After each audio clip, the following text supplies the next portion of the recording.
Before we get started, does anyone want to get out? Red 5 standing by. I am Iron Man. I am Loki of Asgard, and I am burdened with glorious purpose. I am vengeance. I am the night. I am Batman. I am Groot. Hello there. Yes, I'm here to fight for truth and justice in the American way. You either die a hero or you live long enough to see yourself become the villain. If you step out that door, you are an Avenger. That's what we call ourselves. Sort of like a team. Earth's mightiest heroes type thing. Superhero landing. She gonna do a superhero landing. Wait for it! I could do this all day. All right, welcome back to Movie Punditry as we try to weather the COVID, the Rona, COVID-19, and whatever other names you have for it. Mr. Mahoney, how are you doing? Not too bad, man. Not too bad. Getting, trying to get out of the house every once in a while, wrap up and get protected, but get some fresh air. So other than that, things are pretty boring. Yes, I want to get out the house. I try to walk around my neighborhood, but I got a lot of older people in my neighborhood. It's weird. My neighborhood we're the youngest couple on the street. We're in our 30s, and then almost everyone else is like 40s, 50s. I got a lot of 80s and 90-year-old people on my street, and I felt bad because the other day there's an elderly man walking down the street. He's pushing one of those little carts that you would take to the laundry. He's got his groceries in there, and he has a cane in the other hand. And I pulled over, and I'm thinking, let me get out and help this guy. But then I'm like, well, I'm just getting over pneumonia. What if I cough on this dude or something like that? Thankfully, somebody else was jogging, and they came and helped him. But it's hard because it's like, can you even help somebody in this climate right now? Well, I think, it's like anything. You need to evaluate the risk and what you can or can't do. I mean, if I go out, I always have a mask with me. So, if I see somebody fall down and they're hurt, then I'm going to help them. But for the most part, I've been trying to stay away from people. Although, sometimes it's hard. You're in a store and some people are acting like it's just, 1999, man. They're just business as usual. It's business as usual. It's just really bizarre. So since there's a lot and a little bit going on, I guess we'll start with Doctor Strange 2. And now what was it? I think there were rumors before that Sam Raimi, how do you pronounce it? Sam Raimi, yeah. Raimi was involved, and now it's official? Yeah, well, Sam himself has come out and said that he is going to be directing the Multiverse of Madness. Originally it was supposed to be Scott Derrickson, and he stepped back. He's going to be executive producing. And there's been, word going around for the last couple of weeks that Sam Raimi has been in talks with Marvel, and apparently the deal's done, and he's going to be doing it. They did push it back off next summer to next November. Okay. But this is good news, man. Sam Raimi's a good guy, and he's certainly, you can make an argument that his Spider-Man movies, especially Spider-Man 2, is, one of the better comic book movies across all the different genres.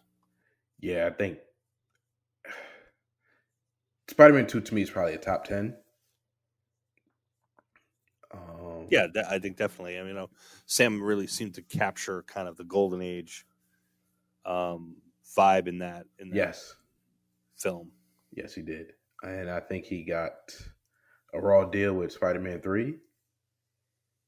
So I don't want to say this is redemption, but it's give this guy a shot. Hopefully Marvel lets him do his thing if he can color in the lines.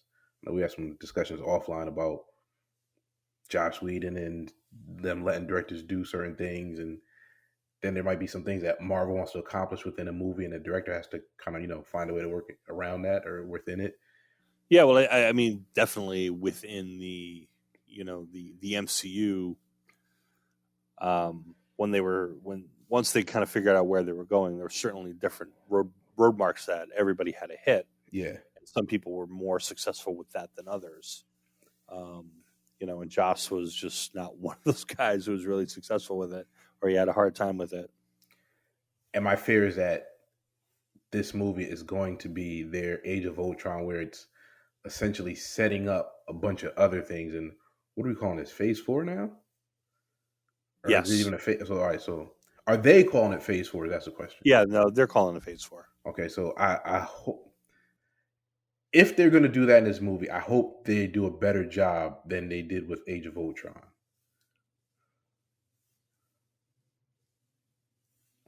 Yeah, I mean, I don't think that they're as much kind of on the rails as they were during that whole build up to Infinity War. Mm-hmm. So I think there's probably less road marks they have to hit, bigger box that they get to play in. Yeah, I mean, we don't know. We don't know what this is going to be, and we don't know. What kind of tie-ins it's going to need to have, but I get the feeling that especially with the like the major ones, like Thor, Doctor Strange, the ones that are kind of bleeding over that we've already seen. mm-hmm. I think they're going to have a lot of room to play. I hope so. Just give me my thing. Tell me a good story. I don't need everything to connect to this larger overall thing. Do you think we're still going to, well, I remember they said it was going to be a horror film, then Feige kind of walked it back. What do you think we're getting with Sam? Well, you don't bring Sam Raimi in if you don't want a little bit of that. Yeah. So I think there's possibly going to be some of that sensibility in it. Maybe, some horror tropes, some cliches, some, the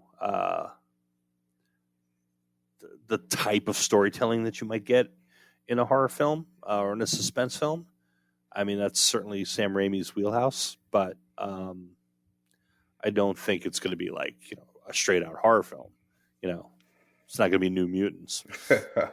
That's never coming. Nothing's going to be New Mutants. New Mutants isn't New Mutants.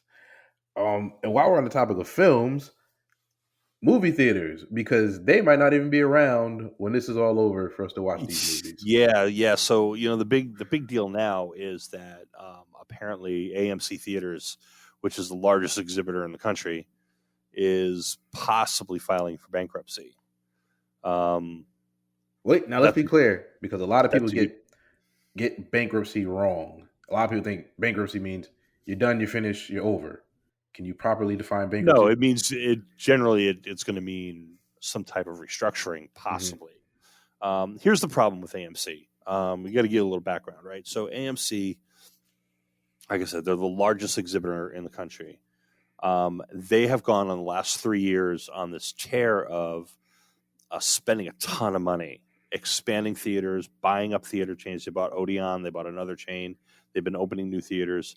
And they've been taking the theaters that they have and they've been upgrading them, new seating, new restaurants, building the AMC Prime theaters with the Dolby Atmos and the whole bit, setting up the AMC A-Ticket program, and to the result of which is that company is leveraged out the ear. They are carrying almost $5 billion in debt right now, which was the plan.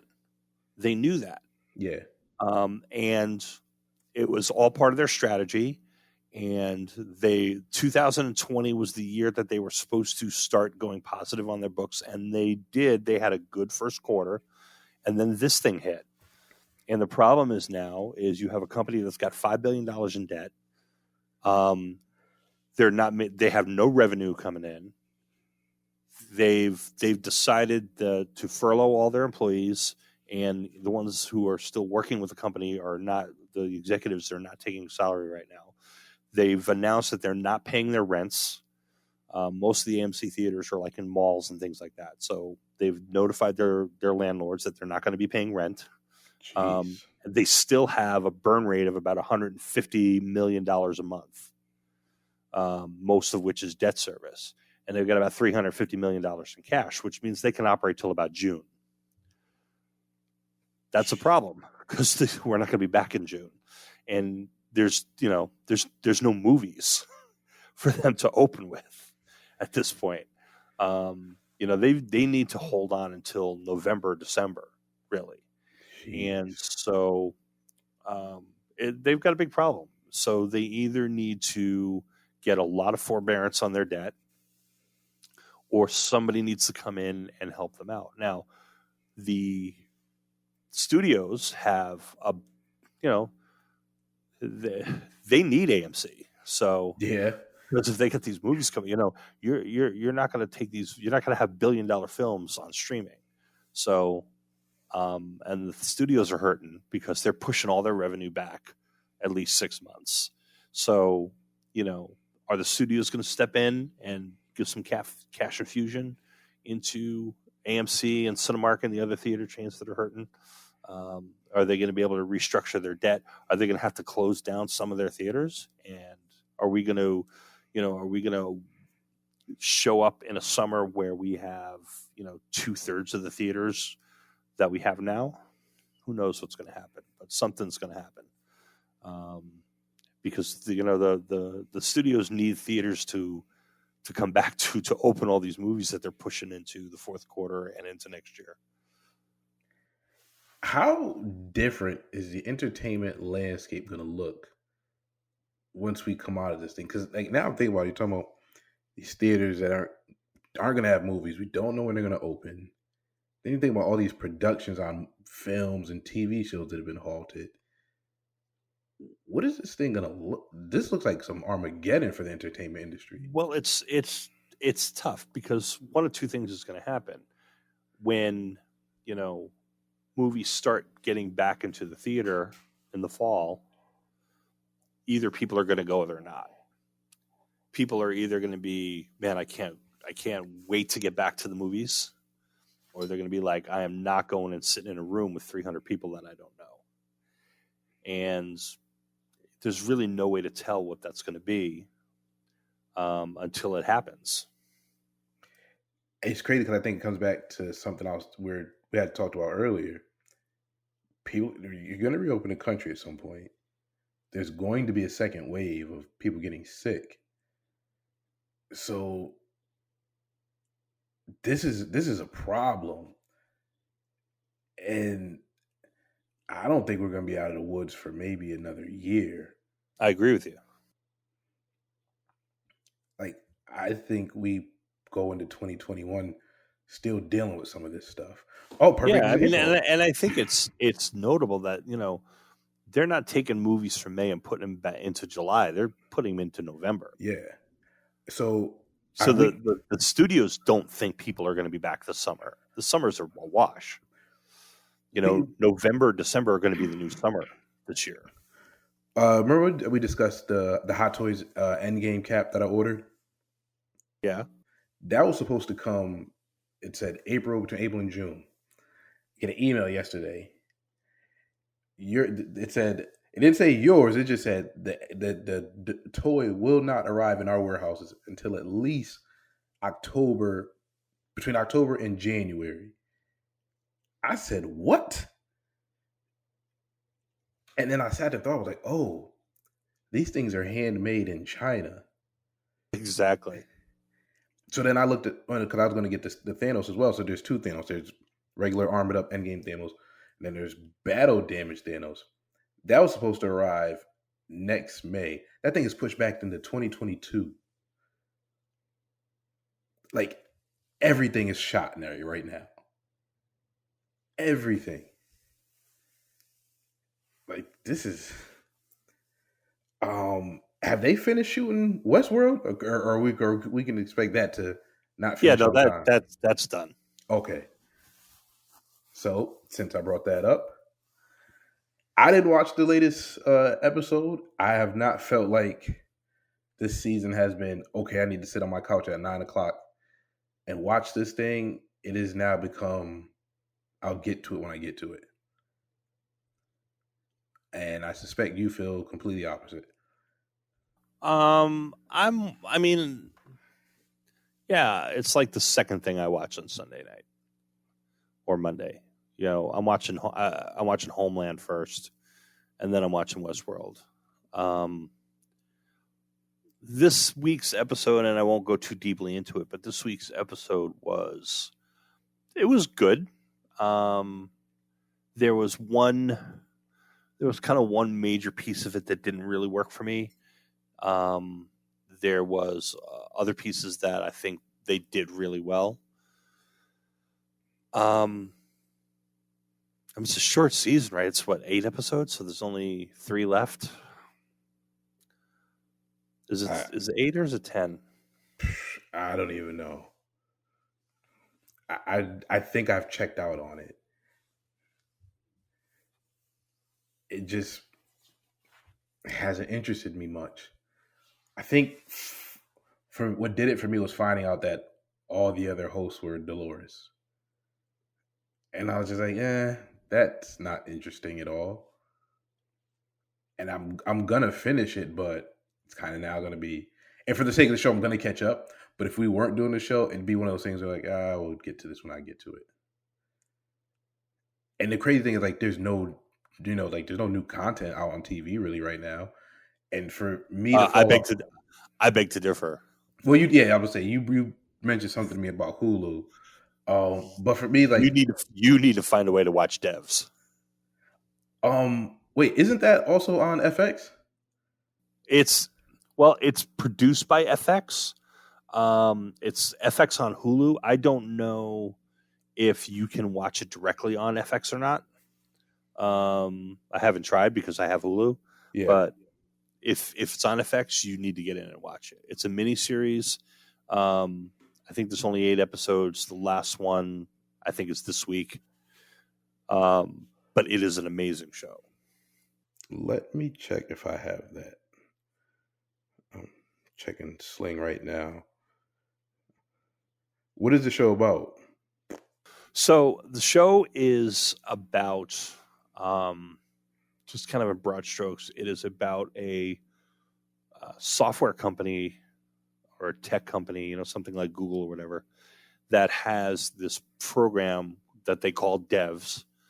And without getting too deep into it, the idea is that it's a similar idea to Westworld in that this program that they're working on is looking to be able to predict human behavior, both forward and backward in time. They verify it by using their algorithm to predict things that happened in the past, and see if they match up with history.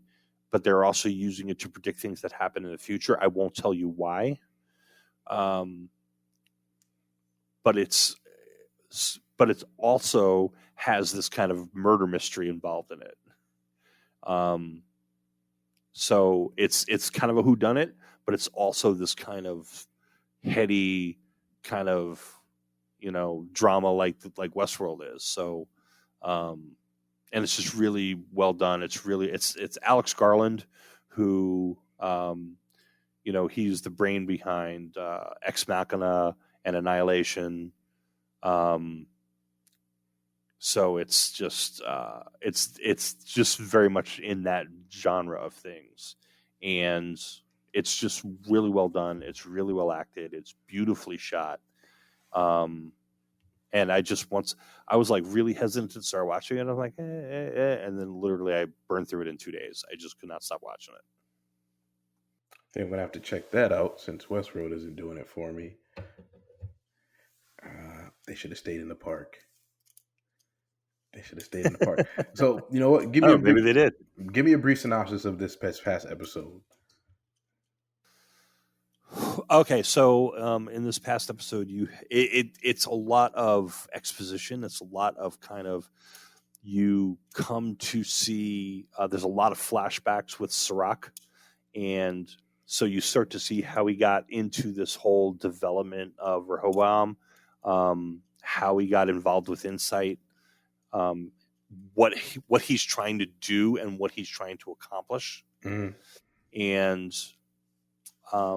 so what he's looking for is again, it's similar to devs, and like there is this predictive algorithm that this machine does, and he feels that he can provide the best version of society by keeping everybody running in their loops. And there are these outliers, he calls them, who are people who like hosts, you know, like Dolores and a Kichita and Maeve, you know, they run outside of their loops, and so they cause disruption. Well, there are people who do that as well. And for him, society is basically the same thing. And so he's trying to identify these outliers and contain them. But he's finding out that he doesn't. He received a certain percentage of the data from Delos on the park visitors that was able to make his project successful, but he's finding out that he's reached the limit of that data, and so he's trying to get the rest of the data. And so that's why he's looking for Dolores. And does she have the rest of the data? Well, you're talking about the world beyond? She has the key to the rest of it. There's like a key, there's like an encryption key, and she has it. So if he can get to her and control her, he can access the rest of the data. But Dolores has no interest in that. Dolores has no interest in keeping people on their loops. She wants to, you know, break the loop, break the mold, break the loop. And that's part of what happens in this episode. Now, is Dolores' goal to get like host into the real world, or just screw everything up? I don't know that yet.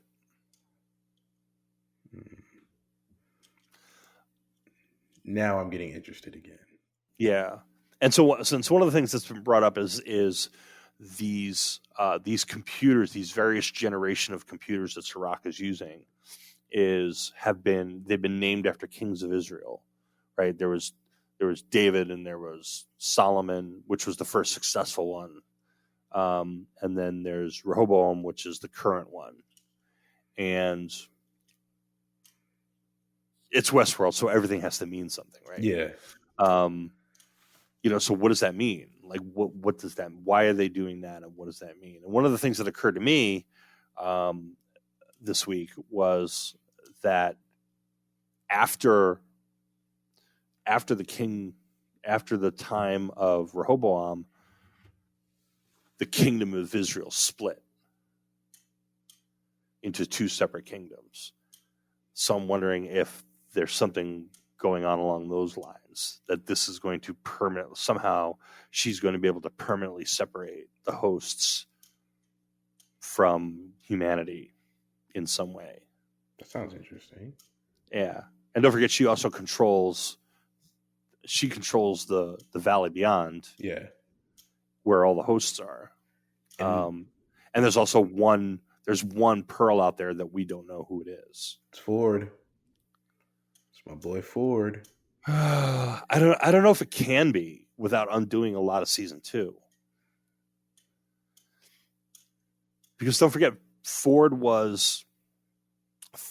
had put himself into Bernard, and then he wound up in the system in the Forge. So I don't know that he could wind up in a Pearl. And when you saw the pearls this season, you know, she had 4 white pearls and one gray pearl, which we know is Bernard. So the 4 white pearls, we know that 3 of them were her. There's still one out there. And then part of what they did this week was they kind of location checked all of the hosts. And there was one, like it's like, one's here, one's in Singapore, one's or Tokyo, one's in LA, one's in, they kind of checked them, and they kind of lined up to where the hosts that were, but then they mentioned one in Berlin, which we haven't been to Berlin in the show. So there's still something going on out there. And the other thing is, are we even really in these places? that's also part of it. You know, how much of this is a sim, how much of this is not. You know, we don't know that yet. Okay, I think I'm back in. Watch this episode. I mean, there's one conceit in the episode that goes with the title of the episode that I don't really like. The title of the episode is genre, but in terms of the stuff that Dolores is, and it deals with Caleb, but the stuff that Dolores is doing, Mm-hmm. I don't know.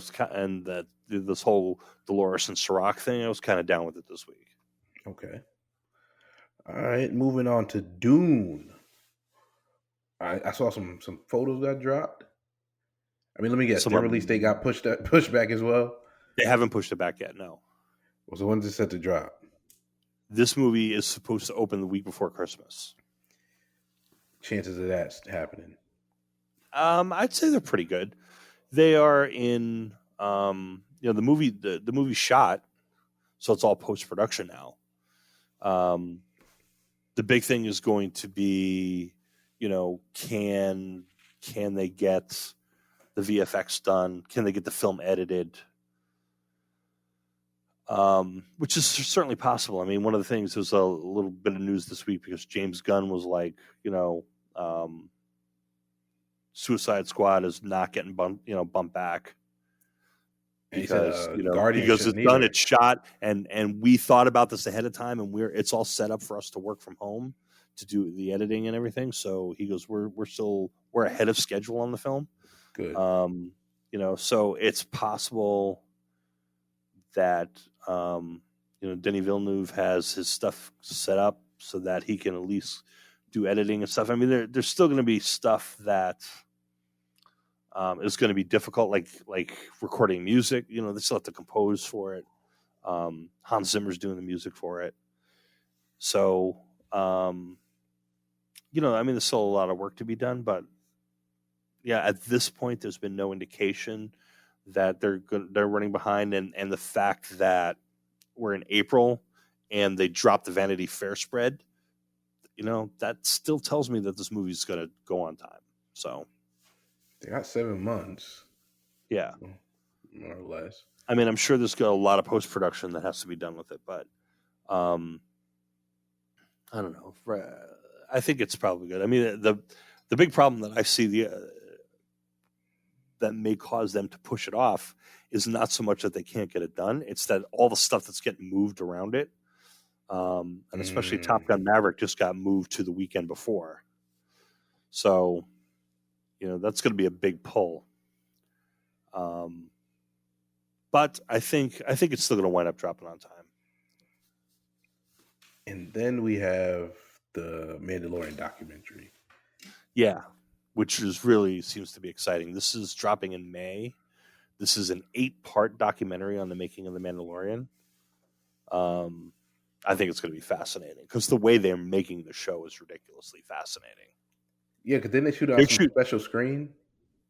Yeah, they're shooting basically this whole thing in L.A. Yeah, I saw it was like this new VFX type screen that they shot. Yeah, they have these really super, super high def screens, LED screens, that they put behind the actors. Then it's like a volume, and they have a big curved, thing, and then basically they dress the floor, and the screens work with the cameras so that they can move the imagery and they can get all the parallax right. So as the camera moves, the image behind moves and lines up with the actors. It's crazy. Almost all the stuff that you see in this that you think is being shot out on a location somewhere is being shot on a soundstage in LA. It's crazy. That's crazy, man. They go out to these locations and they shoot these really, really high def plates. And then they come back in and they project them on these, on this thing, and it's a virtual space. It's crazy. See, at first I didn't think I was going to watch it, but now I'm interested. I'm not really big on behind the scenes and making of stuff like that. I'm here for the finished product. Oh, I live for that stuff. See, I like stuff like that when it comes to wrestling. Like, I'd love to see how a match got put together. I'm fat. I'd love seeing how a match got put together. What story were they trying to tell and things like that. When it comes to movies, I'm kind of like, just give me the end product. It's funny. You know what I watched last week? I watched that Fighting with My Family movie. Have you seen that? No, You didn't. You didn't watch it? I don't. And Like I did. Do not like wrestling movies because wrestling movies, the wrestling looks faker than it already does. I would say this is an exception to that, only because it's not about that. Okay. Like this is about Paige like coming up, like wrestling. Like the wrestling is like the promotion that she does before she gets discovered. Mm-hmm. And then when she gets to NXT, whatever the development league is, right? It's actually more like they don't show her wrestling much in NXT. They just show like her training and the lesson and like the way they're teaching them. Mm-hmm. But they don't actually show the matches. In fact, if you just watch this movie, you would think that Paige never had a professional match until she wrestled in Raw, which is the case. She already had like a belt. Yeah. But and she had a bunch of matches in NXT, but they don't show any of that. But I just thought it was actually really well acted. Yeah. Like I only watched it because it happened to come on, and I was like, all right, sorry, let me see what it is, and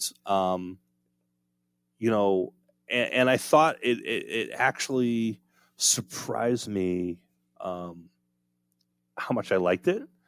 And I thought like the acting was really good in it. I thought that Florence Pugh was good.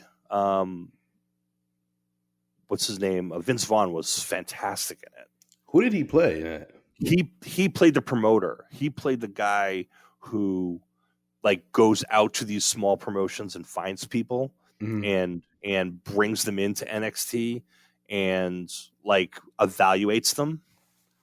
And so he tells this really great, like he tells her at one point that she should quit. And, because she has like this thing, like her brother, who was like really the one who really wanted to do it. He didn't get picked. She got picked.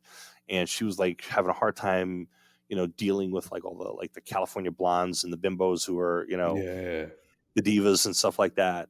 And, so he's like, well, you should just go, like, it was Christmas break. He's like, you should just go home, And she was bitching at him about her brother, and he's like, "Yeah, I could have brought him in, and he could have been there, and he would have been some guy. He would have been a jobber, he would have had a career losing, and then someday he would have thrown himself off a 30-foot cage to make some guy look good, and he would have separated his arm, and blah blah blah blah blah, And she was like, all that, and then the doctor would tell him his career was over, and she's like, "Oh, that wouldn't happen to him," and he's like, and he goes, "I didn't think it would happen to me," But it was really like this touching, like emotional moment.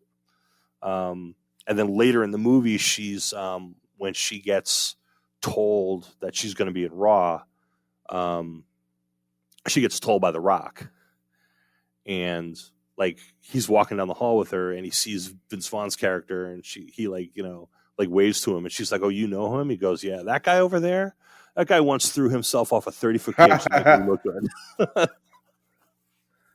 That's funny. Yeah, but it was good. I think you actually would like it. Yeah,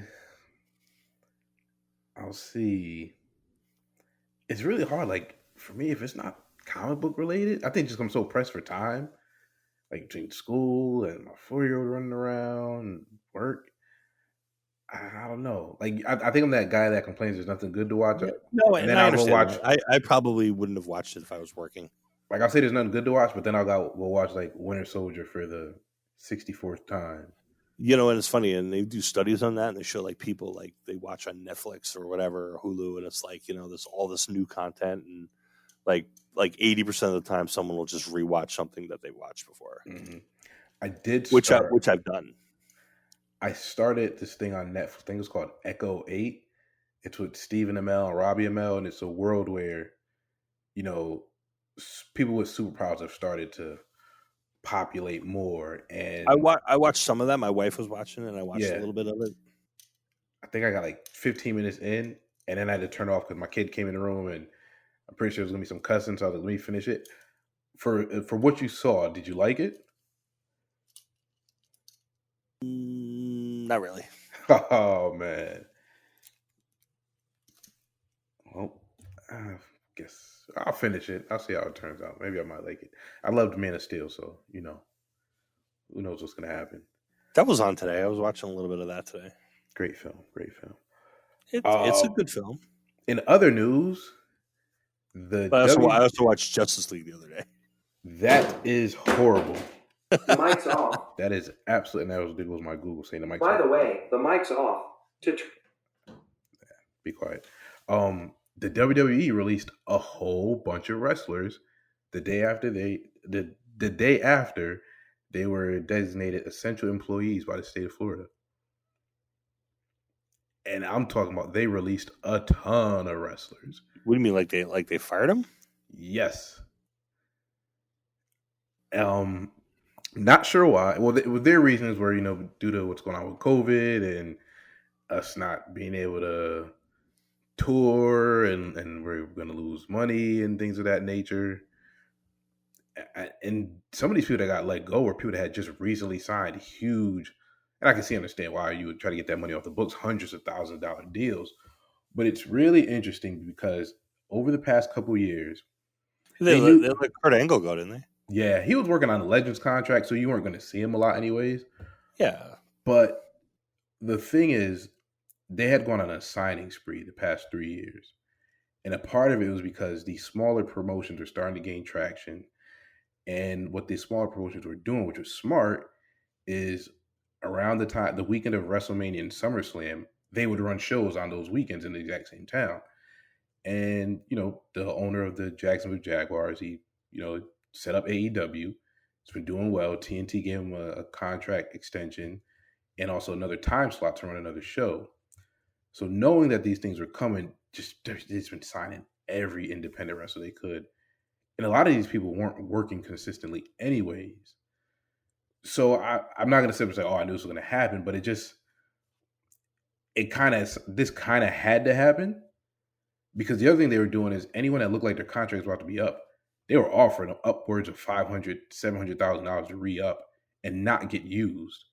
Like, there's a joke that Epico and Primo Colon, who had re-signed a deal and they never appeared on WWE TV. They were just wrestling in Puerto Rico for their uncle's promotion. Like, that's just how bad they were trying to keep these people away from all these other promotions. And the sad part is these people are getting released, but AEW is like, we're not running anything live right now. We want to keep people safe. MLW is it? That's another competitor. Impact Wrestling's not running anything live. And almost all these independent promotions are shut down. So now these people are essentially just out of jobs. I saw a report that I think people are going to get paid for 30 days. And then after that, you're free to do what you want. You don't have any compete clauses. But my heart goes out to these folks. Yeah, but where are they going to go? Yeah, nobody's doing live. I mean, I know WWE is going to be doing live shows next week, but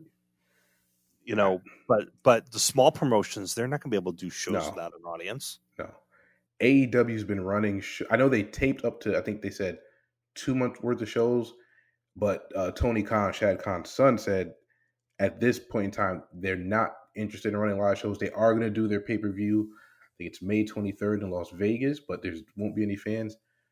Maybe they'll start running live shows again come June. But as of right now, these folks, they're out of luck. And you had guys with like 14-year veterans that weren't getting used much, but, they worked the house show circuit, stuff that's going to come on, but the pre-TV matches, the after-TV matches. But yeah, it looks bad, man. It looks real. But a ton of other things that other companies are doing this too. Yeah, I don't think it's as bad as it looks. I mean, because their press release said that it was temporary. They're going to probably try to hire some. They'll come out of this leaner, like everybody will. Mm-hmm. And just like the movie theaters, we don't know are people going to go back to this? Are people going to want to go sit in Madison Square Garden and watch wrestling? You know, in the next year, who knows? You know, they've got to figure out what's going on. And in the meantime, everybody's got to cut expenses and, you know, try to tighten the belt. Yeah. Sony had to push back The Last of Us 2, which is probably they were expecting big things from that game. I think that was going to be the game of the generation for them. It's a lot going on. Just everybody's taking it like I don't. That's because of technical issues, though, right? No. The game's finished.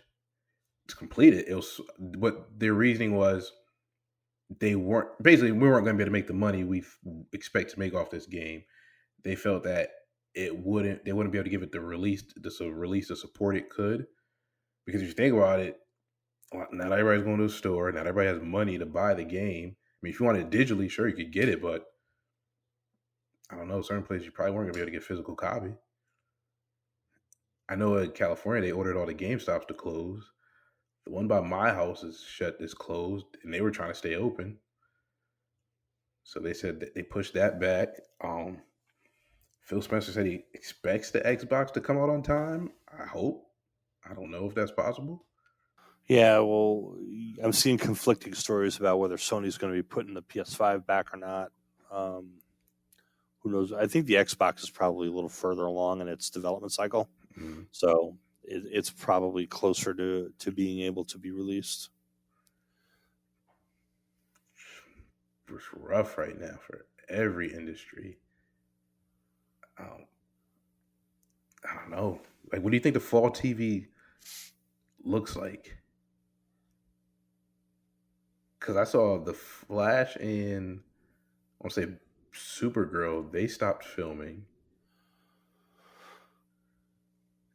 Like a lot of shows stopped filming. Really? You know, like Grey's Anatomy cut off the last 4 episodes of the season. When do you see production being able to resume on these like TV shows? It's I don't know, man. It's going to be a tough call. You know, it's going to be. I don't see a lot happening before the fall, which means that the fall TV season is really not going to happen. I think the only person that people are going to be able to do anything is, I mean, WWE is going to keep running shows. And Dana White supposedly has this fight island that he's setting up. You heard about that? No. So he said he's secured the island. They're going to build a trauma center. They're going to have, you know, first class accommodations for the fighters. And he's going to be able to run fights for his international fighters on this quote unquote fight island. And then they'll do UFC events from their own performance center. But the pay-per-view that's supposed to come on this weekend got shut down by ESPN. They pretty much told him, like, look, don't do this. But he said, you know, he had it all ready to go. And he said he wants to be the first sport to come back on TV. And he's targeted May 9th. But I get, and I don't think wrestlers should be wrestling right now. I definitely don't think UFC fighters should be doing that right now. No, of course not.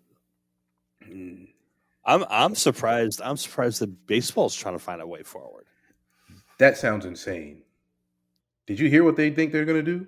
Yeah, supposedly they're gonna put all the teams, like the West Coast teams that have spring training in Arizona, are going to be one league, and all the teams that have spring training in Florida are going to be another league, and they're going to play that way in the spring training camps with no crowds, and that's going to be the season. And then the winner of the Grapefruit League and the winner of the Cactus League will play together, and that'll be the World Series. This is stupid. If I can't get more than 10 people together, why the heck am I putting all those people on the field? Well, they're more than 6 feet apart, so. Okay. I think everybody just has to take an L this year. Like, look, just cancel this year. It's a wrap. We'll try again in 2021. Let's just put all our efforts. Don't forget, if they can get the games going, they're still going to get their TV money. Yeah. And that's what's going to keep these teams afloat. Let's just find a way to test everybody, work on this vaccine, and figure it out after that. I get it. Everybody wants to make money, but I don't understand why the world is. Yeah, but it's not a matter of making money to make profit. At this point, for a lot of these companies, it's a matter of making money to survive. You know what I'm saying? It's like, companies cost money to exist. It's like AMC. AMC's got a burn rate of $155 million a month. That's what it costs that company to exist. And, what do you think it cost the New York Yankees to exist, between player contracts, between, equipment, between, and not only that, but, this is a big thing because these sports teams, they're not refunding their season tickets yet. And, and people are going crazy because of it, because they're saying, well, we're not going to let you into the ballpark. And by the way, we're going to be playing those New York games in Florida, but you can't come, but we're going to hold on to your season ticket money. You can just use it next year, because a lot of these teams had shut down if they had to start refunding all the season ticket holders. And StubHub's not giving people their money back. Ticketmaster's not giving people their money back. So, I mean, that's part of a big deal. But these bulb clubs, they're expensive things. I mean, you just think about what the salary is, 80, 90, 100, $125 million a year in salary for players. You're not gonna ride a year out on that. So, they need to do what they got to do in order to be able to at least get people to watch TV.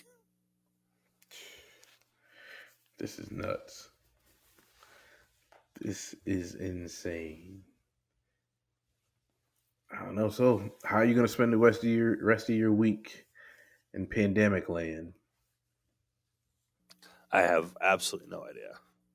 It's really the idea that this is going to be another month, maybe. I'm going to go crazy. I woke up the other day. I woke yesterday. It was Tuesday. I didn't have work. I thought it was Saturday. All these days just feel the same. I never know what day it is. It is. I just I don't know what day. The one thing I will say is I'm sleeping well. I'm getting caught up on all my sleep. Oh man. I'm like going to bed at like 1, 2 o'clock in the morning, but not getting up till 11. So that must feel good. Yeah. It doesn't actually. It's like, I mean, I feel good and I feel rested. I haven't been tired in weeks, but and I'm hitting 100% on my CPAP all the time, which never happens. Like I got they sent me an email, because they track it. Yep, so I get those. So they sent me this email the other day that I got a gold medal for the consecutive hitting, days, 6 hours for 21 out of 30 consecutive days. Like, I've been on this thing for 2 years. I didn't even know that existed. Yep. But yeah, I've been doing, so that's pretty good.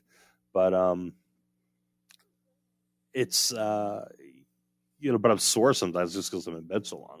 And it's like you get up, and it's like Jill and I are like, we're taking walks just to try to keep the blood flowing, kind of thing, and get a little fresh air, walking down, walking around and stuff. But other than that, it's just like, what are we gonna do? Like, I find excuses. Like, if I have to do something, like, I take the long way.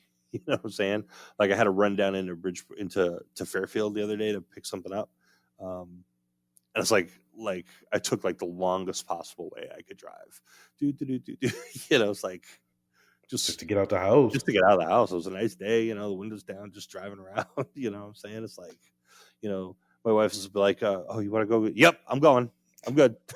Any other time you're like, do I have to? Like, come on, man. No. Like, what? You need me to do something? Yeah. The other day I was at Home Depot and I did the curbside pickup just because I needed to get out the house. They brought the stuff out to the car, put it in my trunk, and I was on my way. And then, like you said, I took the long way home. Yeah, we went. We ordered the other night from the Olive Garden because they do we saw on TV. They do this like 2 entree deal. Like like if you get an entree, another one free, right? They give you another one for free. Like Yeah. so they give you like a hot one and a cold one. So we went and ordered like for the 3 of us, and we went and ordered. So we got six entrees. That's not bad. It's like $12, and so we drove over to the Olive Garden up here in Orange, and they're like they were set up, dude.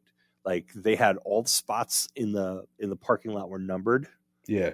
And you pull up, and then they had like a tray table like right next to your driver's window, and they would just bring your food out and just bag it up, put it on the tray table.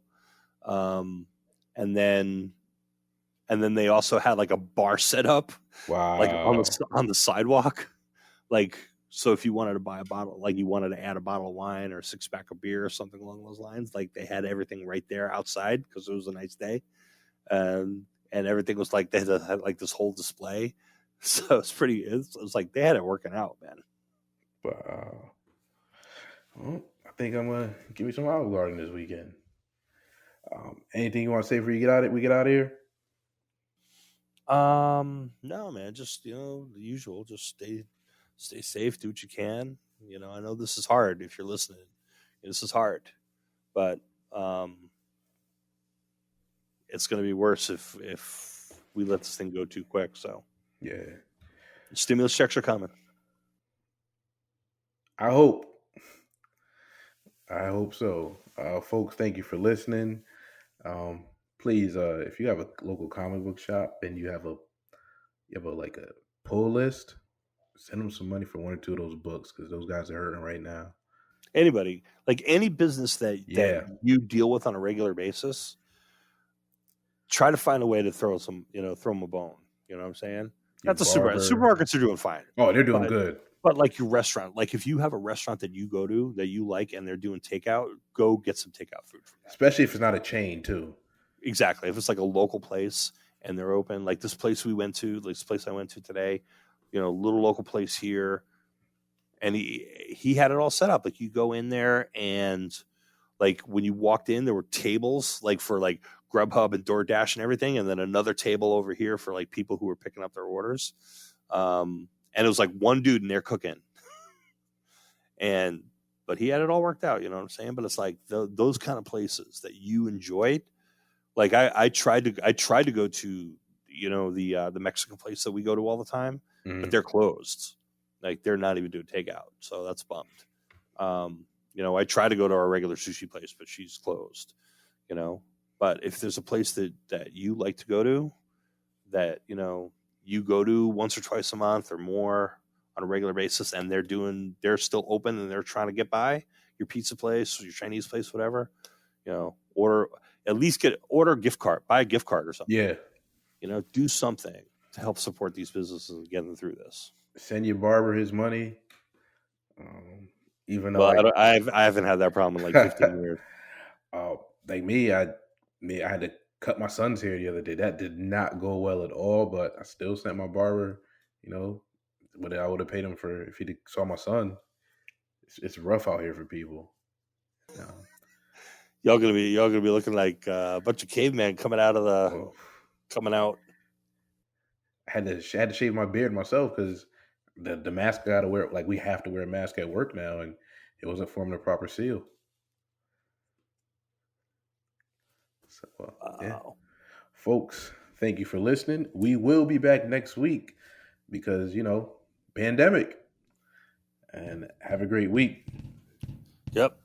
Let's talk to you guys next week. Peace.